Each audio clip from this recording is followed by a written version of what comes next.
والدین اپنے بچوں کے لیے کیا کچھ نہیں کرتے، بھوک پیاس سردی گرمی مفلسی تنگ دستی غربت سب کچھ برداشت کرتے ہیں، خون پسینے کو ایک کر دیتے ہیں، صبح شام رات دن کا کوئی حساب نہیں۔ باپ اگر مزدور ہے تو مالک کی ڈانٹ برداشت کرتا ہے، باپ اگر ملازم ہے تو آفیسر کی ڈانٹ برداشت کرتا ہے، باپ اگر کسی کمپنی میں جاب کرتا ہے تو سی او اور باس کی ڈانٹ اس کو برداشت کرنی پڑتی ہے۔ امیروں کے بچے شہر پڑھنے گئے تو غریب باپ نے بھی اپنے بچوں کو شہر پہنچایا تاکہ احساس کمتری کا شکار نہ ہو، ان کو یہ محسوس نہ ہو کہ ہمارا باپ غریب ہے۔ کسی قسم کی کوئی کسر نہیں چھوڑی، کوئی کمی نہیں رہنے دی، ہر طرح کی فیسلٹی اپنے بچوں کو پہنچائی، اس وجہ سے کہ میں اگر ان پڑھ رہا یہ ان پڑھ نہ رہیں، میں جاہل رہا یہ جاہل نہ رہیں۔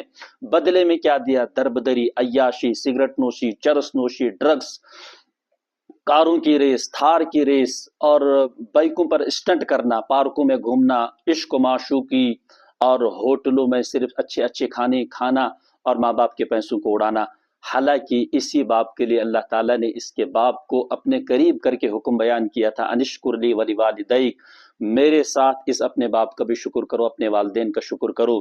تو یاد رکھیں، باپ نے جس مقصد کے لیے جہاں بھیجا، جہاں بھی آپ تعلیم حاصل کر رہے ہو، باپ کی امیدوں پر کھرا اترو۔ جس نے بھی باپ کو ستایا، استاد کو ستایا، اس کی سزا آخرت میں بھی لگتی ہے، لیکن دنیا میں بھی یہ وہ واحد گناہ ہے جس کی سزا دنیا میں بھی لگتی ہے۔